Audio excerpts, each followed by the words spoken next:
Assalamualaikum warahmatullahi wabarakatuh.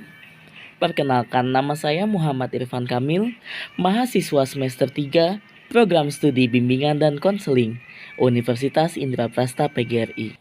Baik anak-anak, pada kesempatan kali ini Bapak akan menjelaskan strategi pencegahan cyberbullying. Diperhatikan ke slide-nya. Perkembangan teknologi informasi dan telekomunikasi juga mempengaruhi perilaku masyarakat. Jika zaman dulu kita mengenal peribahasa istilah mulutmu harimaumu, kini telah berubah menjadi jarimu harimaumu. Dari jari-jari mungil inilah orang-orang memposting kata-kata hinaan, ujaran kebencian, vulgar, hoax, dan berita bohong yang merugikan orang lain. Kasus paling sering ditemukan adalah cyberbullying melalui sosial media hingga sang korban mengalami depresi.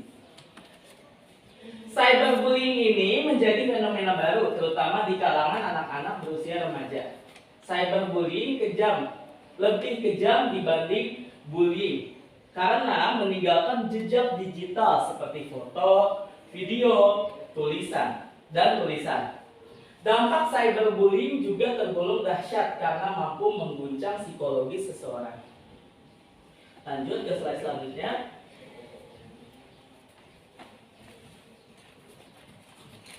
Lalu kita, mungkin kalian masih asing dengan istilah cyberbullying. Kita kenali dulu apa itu cyberbullying. Dilihat dari sudut pandang ilmu psikologi, cyberbullying termasuk bagian dari aksi bullying. Ditinjau dari sudut pandang ilmu hukum, cyberbullying adalah kejahatan yang dilakukan secara sengaja dalam bentuk fitnah, cemooh, kata-kata kasar, pelecehan, ancaman, dan hinaan. Bentuk kejahatan ini bermula dari perilaku merendahkan martabat dan mengintimidasi orang lain melalui dunia maya. Tujuannya agar target mengalami gangguan psikis. Model bullying terbaru ini justru lebih berbahaya karena dapat dilakukan siapa saja, kapan saja, dan di mana saja. Jadi, cyberbullying itu seperti yang kita tahu bahwa bullying, kita mengenal bullying yang secara asli, secara langsung. Nah, kalau cyber ini dilakukan melalui dunia maya atau melalui sosial media seperti itu.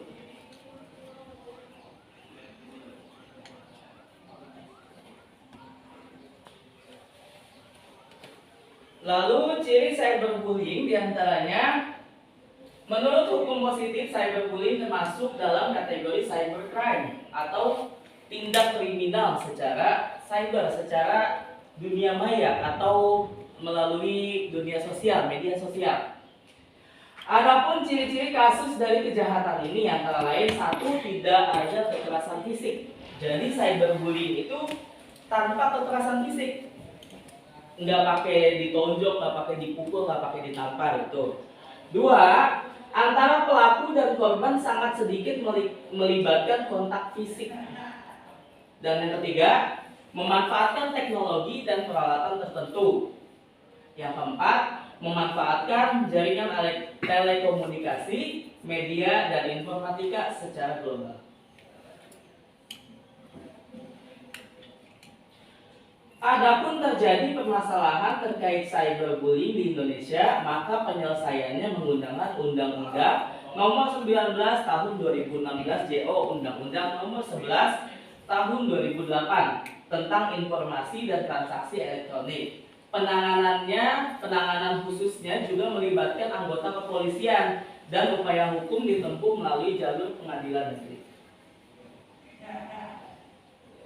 Jenis cyberbullying di Indonesia, satu ada framing, dua harassment, tiga denigration, empat cyberstalking, yang kelima ada impersonation, dan yang keenam outing and trickery.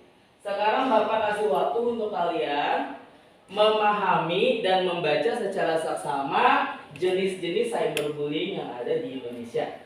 Silakan.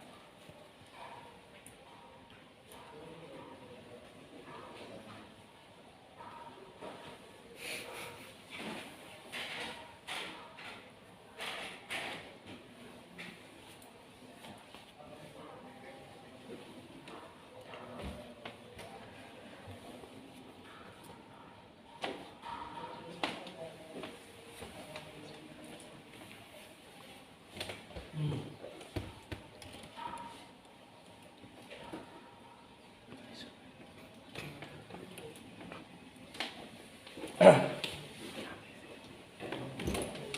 kelima, yang keenam.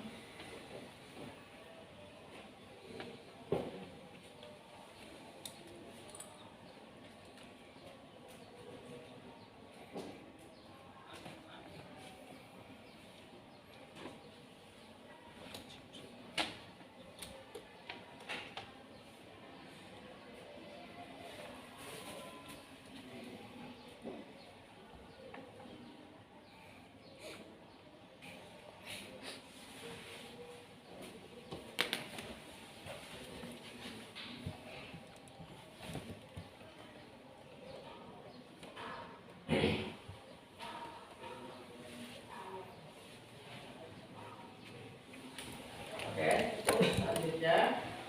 Nah, di sini ada dampak cyberbullying. Yang pertama, seorang korban cyberbullying itu biasanya akan berdampak. Contohnya ada di 4 dampak ini. Salah satunya, yang pertama, menarik diri dari lingkungan sosial. Biasanya kondisi psikologis korban cenderung mengalami kecemasan dan ketakutan. Korban cyberbullying akan merasa cemas dan takut. Mereka tidak ragu menarik diri dari lingkungan sosial. Contohnya, banyak kasus bullying di jejaring sosial yang dialami anak sekolah. Akhirnya membuat sang anak depresi, mengisolasi diri karena malu dan memilih putus sekolah. Lalu yang kedua, perasaan dikucilkan lingkungan. Cyberbullying memang terjadi melalui internet atau jejaring sosial. Namun, orang-orang yang berada di lingkungan nyata sekeliling korban dapat melihatnya. Terlebih lagi bagi komentar jahat yang ditunjukkan kepada korban. Hal ini membuat orang sekitar turut menyerang korban dalam kehidupan nyata. Ya, walaupun cyberbullying itu dilakukan secara media sosial, dilakukan di dunia maya, tapi orang-orang sekitar korban apabila mengetahui hal tersebut akan ikut menyerang juga itu. Ya, lanjut yang ketiga, kesehatan fisik dan mental terganggu. Bullying yang dilakukan secara terus-menerus melalui jejaring sosial oleh orang dikenal maupun tidak dikenal akan mendatangkan stres. Ujung-ujungnya perasaan memendam depresi, rasa cemas, dan kehilangan kepercayaan diri mendatangkan gangguan post-traumatic stress disorder atau disingkat menjadi PTSD. Tentunya pengaruh PTSD ini tidak mengenal usia. Bahkan orang yang dewasa efeknya stimuli sistem kekebalan tubuh menjadi terganggu. Dan dampak yang terakhir yaitu depresi dan ingin bunuh diri. Jadi tidak main-main ya. Dampak dari cyberbullying sendiri bahkan bisa mengakibatkan seorang depresi dan terpikir untuk bunuh diri. Korban cyberbullying seringkali merasakan marah, takut, terluka, dan tidak berdaya. Malu juga dan juga putus asa dan terisolasi. Apabila kondisi ini terjadi berulang-ulang dan semakin parah akan menyebabkan perasaan ingin mengakhiri hidupnya.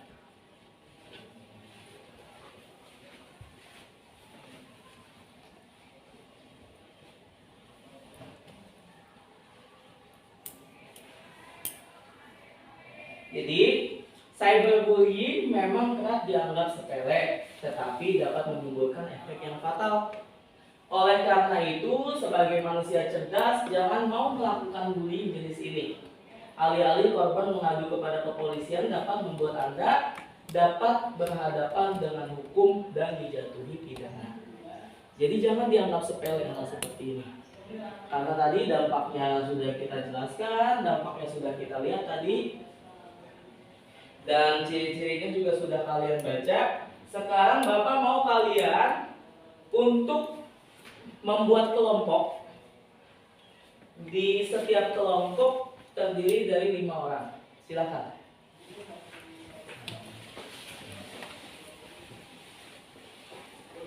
Satu kelompok berlima cukup.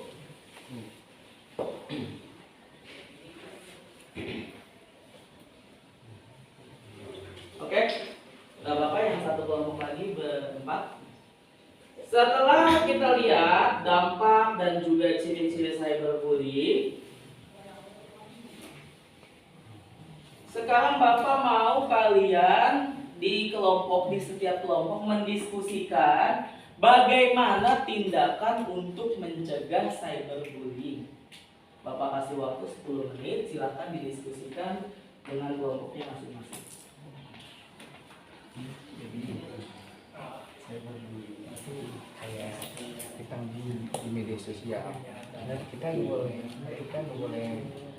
nggak boleh kayak hina orang dalam bullying gitu. Mencegahnya kita mungkin bisa dengan cara kita masuk data dalam HP kita, kayak kita tidak boleh HP lagi.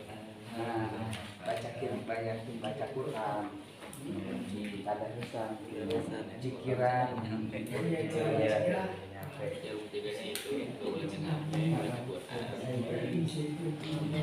Kalaupun ada yang mau ditanyakan, silakan ditanyakan.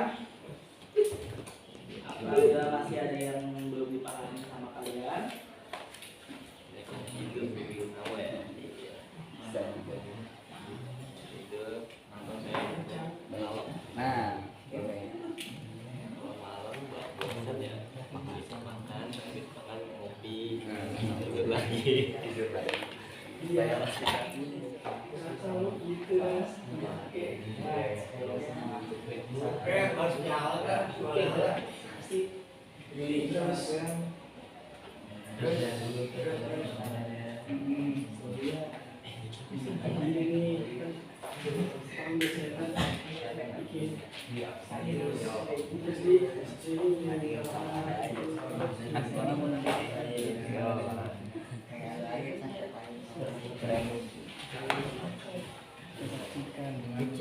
kesalahan orang dulu saya harus kayak gini di upload sosial media dan perkataannya yang menyakitkan.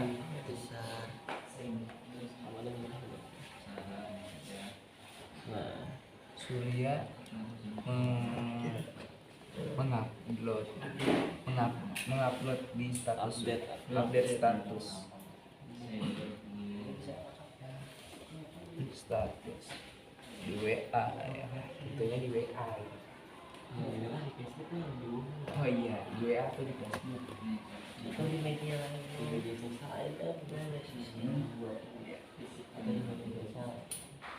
WA dan Facebook itu maksudnya media sosial. di media sosial lainnya, Iya. kan di media sosial lainnya.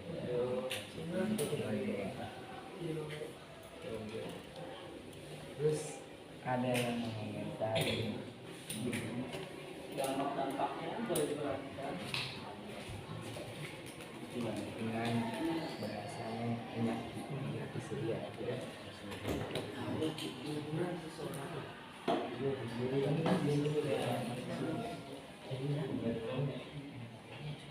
Yang menyakiti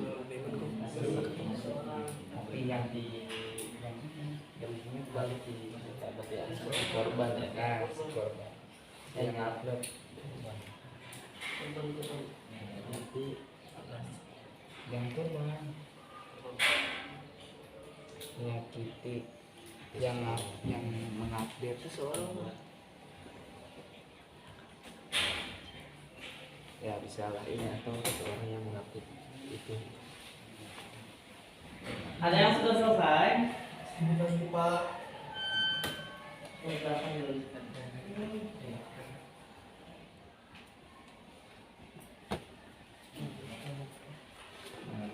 Cara pencegahannya tuh cara pencegahannya lebih baik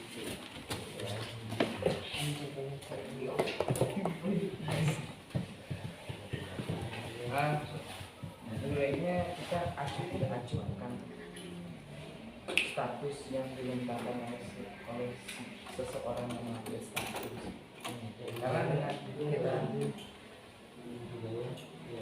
lebih baik tidak peduli gitu ya, lebih baik tidak peduli dengan apa yang di upload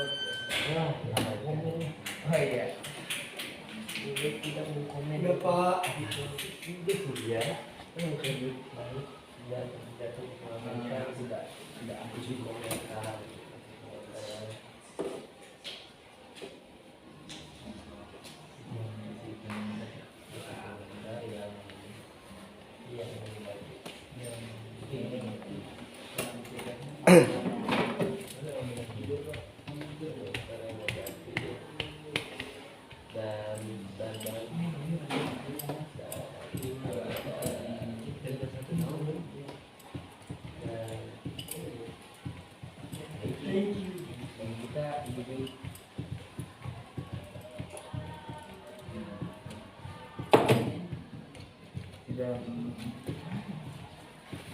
Dan mengambil supaya seseorang tidak merasa tersakiti.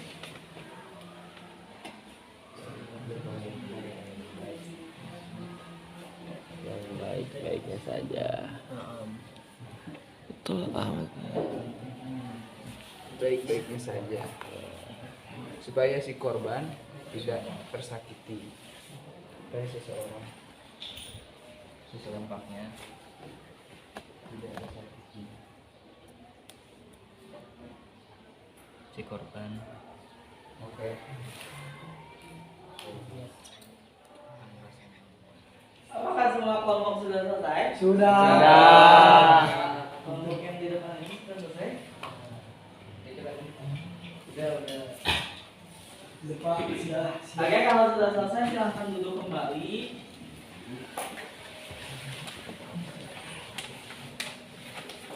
Saya akan meminta volunteer dari kelompok manapun yang bersedia maju. Dipersilakan. Ada yang bersedia maju?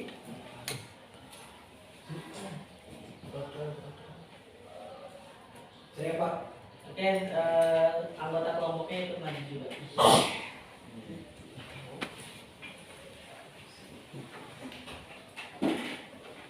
Silakan dipaparkan hasil diskusi kelompok kalian.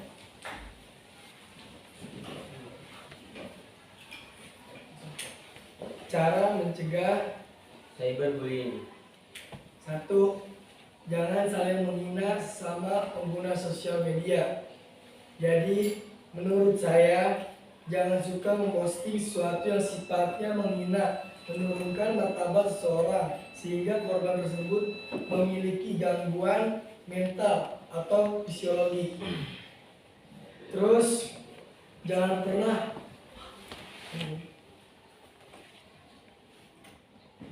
Biasanya korban cyberbullying sering merasakan marah, takut, terluka, tak berdaya, hingga bisa mengakibatkan pada korban depresi atau mungkin hingga ingin mengakhiri hidupnya. ya seperti itu. Jadi menurut saya jangan suka memposting hal-hal yang menurunkan martabat seseorang hingga korban tersebut memiliki gangguan mental atau fisiologi. Sekian, terima kasih. Saya kasih tepuk tangan. Terima kasih kelompok siapa ini? Silakan duduk. Untuk harimau. Asik. Kata kelompok yang maju tadi, kita sebagai pengguna sosial media harus saling menghormati dan jangan memposting hal-hal yang jangan memposting hal-hal yang merugikan, hal-hal yang merugikan orang lain apalagi ya. Karena benar dampak cyberbullying dibanding bully biasa, dibilang bully verbal ataupun bully secara langsung, itu dampaknya sangat berbeda. Karena apabila bully yang dilakukan secara sosial media, secara melalui dunia maya gitu ya, itu karena kecanggihan teknologi saat ini, akses internet itu mudah diakses oleh siapapun gitu. Bahkan ketika ada korban bully di Indonesia, warga negara lain pun bisa mengetahuinya, dan itu pun tidak semudah itu untuk diselesaikan. Bahkan tidak bisa diselesaikan. Karena apa? Karena cyberbullying pasti meninggalkan jejak digital, rekam digital.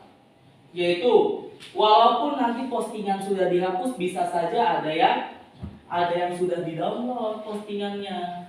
Ada lagi sekarang fitur di smartphone, ada yang bisa tangkap layar, apa bahasanya? Ada yang bisa di screenshot, terus ada yang bisa diposting ulang, di repost gitu. Jadi cyberbullying itu sangat mudah menyebar, bahkan bisa ke penjuru dunia, bisa ke seluruh dunia, gitu kan? Dan walaupun akun yang mempostnya misalkan sudah dihapus gitu, tapi rekam digitalnya, jejak digitalnya pasti masih ada, karena pasti ada aja orang yang screenshot, orang yang diteruskan, orang yang menyimpan postingan itu pasti ada aja. Jadi saya sangat setuju sebagai pengguna sosial media, dan saya berpesan untuk kalian sebagai generasi muda, tolong gunakan sosial media sebijak mungkin, paham? Sebelum diakhiri ada yang mau ditanyakan?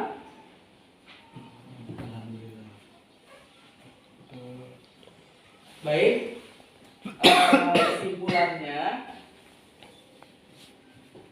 cyberbullying memang kerap dianggap sepele, tapi dapat menimbulkan efek fatal. Oleh karena itu, sebagai manusia cerdas, jangan mau melakukan bullying sejenis ini. Bahkan jangan cuma jenis ini aja, kamu ngelakuin jenis yang cyber, kamu nggak melakukan, tapi bully secara langsung kamu melakukan, jangan ya. Kalau bisa dua-duanya jenis bully, mau yang secara langsung ataupun yang cyberbullying, jangan di. Dari saya cukup sekian, terima kasih banyak. Wassalamualaikum warahmatullahi wabarakatuh.